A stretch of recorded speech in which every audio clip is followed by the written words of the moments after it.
Deuteronomy chapter 22. You shall not watch your neighbor's ox or sheep straying away and ignore them. You shall take them back to their owner. If the owner does not reside near you, or you do not know who the owner is, you shall bring it to your own house, and it shall remain with you until the owner claims it. Then you shall return it. You shall do the same with a neighbor's donkey. You shall do the same with a neighbor's garment, and you shall do the same with anything else that your neighbor loses and you find. You may not withhold your help. You shall not see your neighbor's donkey or ox fallen on the road and ignore it. You shall help to lift it up. A woman shall not wear a man's apparel, nor shall a man put on a woman's garment, for whoever does such things is abhorrent to the Lord your God. If you come on a bird's nest, in any tree or on the ground, with fledglings or eggs, with the mother sitting on the fledglings or on the eggs, you shall not take the mother with the young. Let the mother go, taking only the young for yourself, in order that it may go well with you, and you may live long. When you build a new house, you shall make a parapet for your roof. Otherwise, you might have blood guilt on your house, if anyone should fall from it.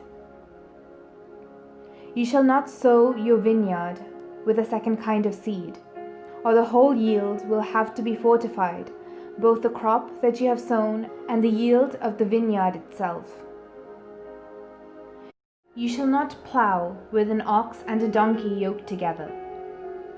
You shall not wear clothes made of wool and linen woven together. You shall make tassels on the four corners of the cloak with which you cover yourself. Suppose a man marries a woman, but after going into her, he dislikes her and makes up charges against her, slandering her by saying, "I married this woman, but when I lay with her, I did not find evidence of her virginity." The father of the young woman and her mother shall then submit the evidence of the young woman's virginity to the elders of the city at the gate.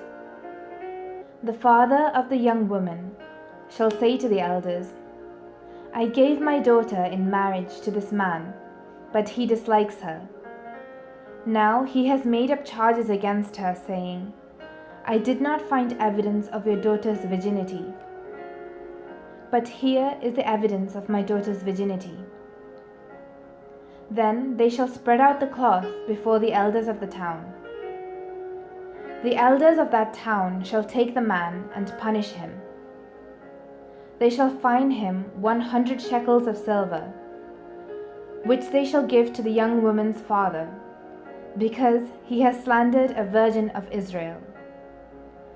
She shall remain his wife. He shall not be permitted to divorce her as long as he lives.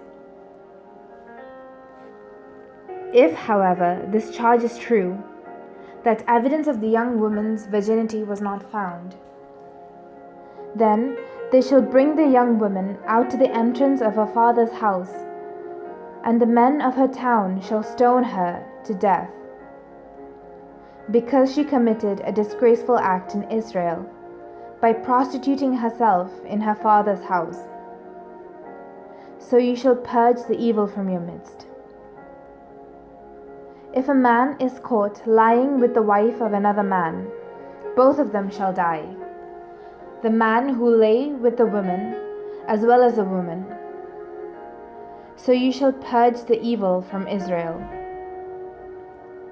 If there is a young woman, a virgin, already engaged to be married, and a man meets her in the town and lies with her, you shall bring both of them to the gate of that town and stone them to death. The young woman, because she did not cry for help in the town, and the man, because he violated his neighbor's wife. So you shall purge the evil from your midst. But if the man meets the engaged woman in the open country, and the man seizes her hand and lies with her, then only the man who lays with her shall die. You shall do nothing to the young woman. The young woman has not committed an offense punishable by death. Because this case is like that of someone who attacks and murders a neighbor.